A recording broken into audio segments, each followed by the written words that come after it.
El problema del conocimiento. Aceptada la posibilidad del conocimiento, se plantea otro problema. ¿Cuál es el origen del conocimiento? ¿Cómo lo realizamos? Hay dos respuestas extremas: el empirismo y el racionalismo. El problema del conocimiento es un problema cotidiano. Nos relacionamos con el mundo y conocemos a diario, estando seguros hoy de que no podemos dejar de lado ni a la razón ni a la experiencia a la hora de conocer. Adherir dogmáticamente a una u otra forma de conocer el mundo iría en contra de la actitud filosófica. Reflexionar sobre el problema del conocimiento o sobre cualquier otro problema asumiendo una actitud crítica y contemplando diversos puntos de vista nos permite desnaturalizar lo que parece como dado, hacer nuevas preguntas y buscar nuevas respuestas. Más allá de las críticas, Descartes y Hume, al tomar al hombre como punto de partida, promovieron la autonomía del ser humano y por tanto su liberación de los viejos dogmas. Ese es uno de los grandes aportes de estos pensadores y un legado que debemos mantener vivo en esta actualidad signada por la violencia invisible de poderes hegemónicos que pretenden estereotipar nuestro pensamiento. El conocimiento comprende la idea de la verdad. Por lo que conozco, lo contrario sería una falsedad o que no existe. Es decir, la relación entre el sujeto y el objeto se da de distintas formas, de acuerdo a la ideología del sujeto. Debido al concepto anterior, existen múltiples filosofías para tener distintas opciones de cómo concebían el conocimiento algunos filósofos. El racionalismo. Para empezar, el racionalismo es una corriente filosófica que sostiene el conocimiento que se adquiere a través de la razón y la reflexión, y no solo únicamente por la experiencia sensorial, es decir, como las ideas innatas, pero también para los racionalistas, la razón es el único camino para alcanzar la verdad y también el conocimiento objetivo, que la experiencia y la observación son muy importantes, pero siempre deben ser sometidas a la crítica racional. Esta corriente de racionalismo se originó en la Edad Moderna como la respuesta al escepticismo y el empirismo. También algunos de los más destacados filósofos racionalistas son René Descartes, Baruch Spinoza y Gottfried Leibniz.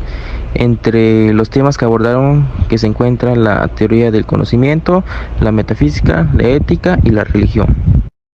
Hola, les voy a hablar del empirismo de John Locke y David Hume. Primero, el empirismo supone una crítica a los racionalistas bajo el supuesto que la razón tiene carácter ilimitado. Incluso el propio proceso irracional puede producir cualquier tipo de conclusión.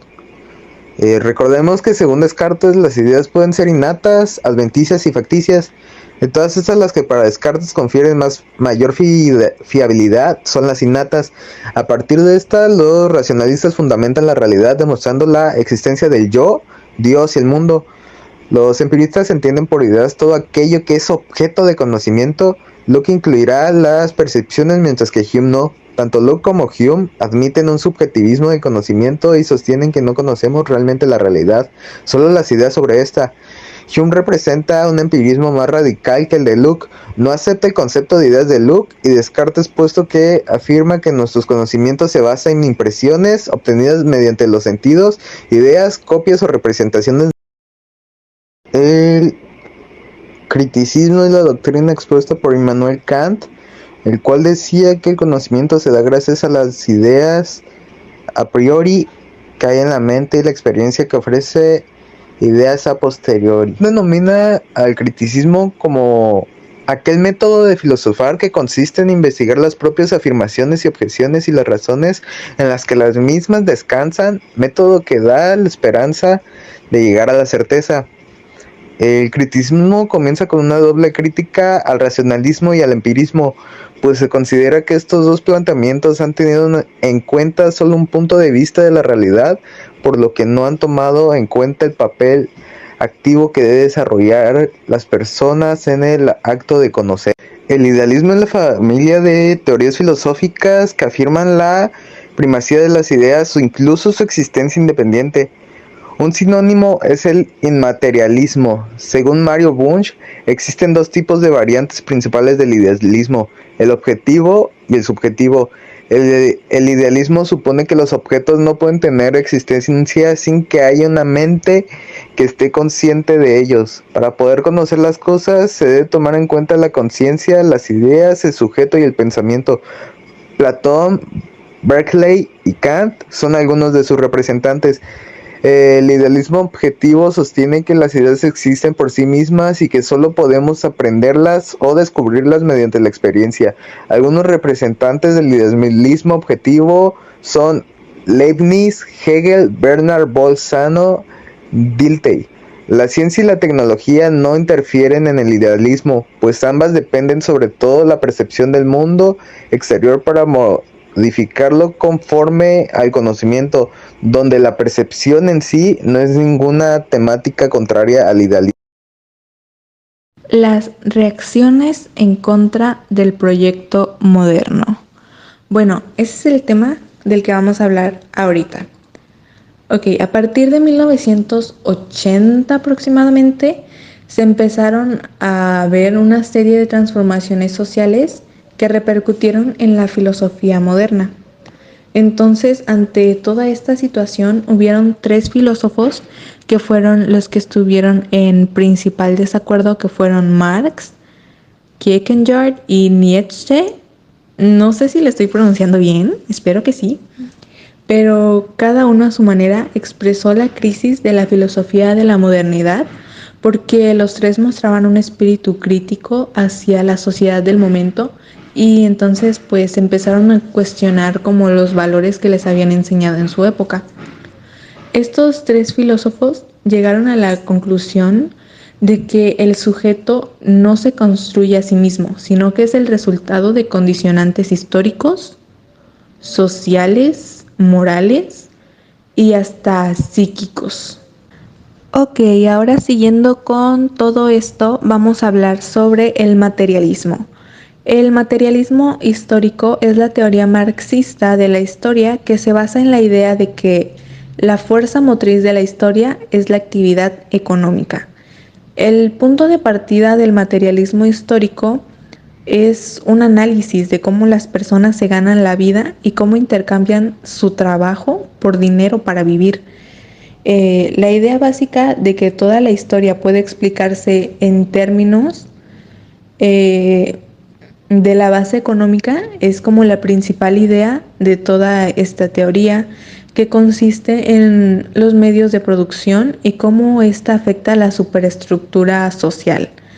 Marx, que es el principal fundador de esta teoría, creía que la actividad económica era el principal determinante en la configuración de las sociedades humanas y de instituciones como el Estado, la religión y la ideología. Entonces, en este punto entra mucho las clases sociales, porque ahí nos damos cuenta de cómo las personas que tienen dinero tienen lo que quieren y ahí se quedan, ¿no? En cambio, las personas que no tienen dinero tienen que conformarse con lo que pueden tener y no con lo que quieren tener. Entonces, ahí es cuando nos damos cuenta que, queramos o no, el dinero mueve al mundo. Con dinero hacemos y deshacemos como se nos venga en gana. Entonces, si tenemos dinero, tenemos una posición, pero si no tenemos dinero, no somos nadie. Y básicamente esa es la teoría de Marx del materialismo. La angustia afecta también a nuestras relaciones interpersonales. No solo hace que nos boicotemos y lastimemos a nosotros mismos, sino que cuando perdura en el tiempo puede convertirse en ira hacia las demás personas, que tarde o temprano sale a la superficie. El dolor puede conducirnos o herir a otros. ¿Qué es la angustia? Es el estado afectivo que se caracteriza por aparecer como reacción ante un peligro desconocido o impresión.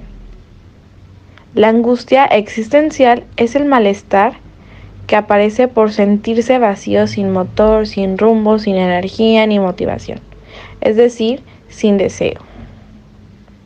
La vida no solo puede ser comprendida con la vista hacia atrás y vivida con los brazos hacia adelante. El pensador que no confunde la libertad con la angustia, razona. Así con pensar que el hombre libre de ejerció del sí mismo Platón. Quizás lo pervirtió en la cumbre de su pensamiento, por lo que el mundo ha de ser razonado con la angustia de un hombre libre, sin darle alas al resentimiento de ese rencor que Nietzsche llamó el decoro, de las idólatras y de los falsos ídolos, que se muestran a razón con pies de plomo. Bueno, ahora les explicaré el vitalismo.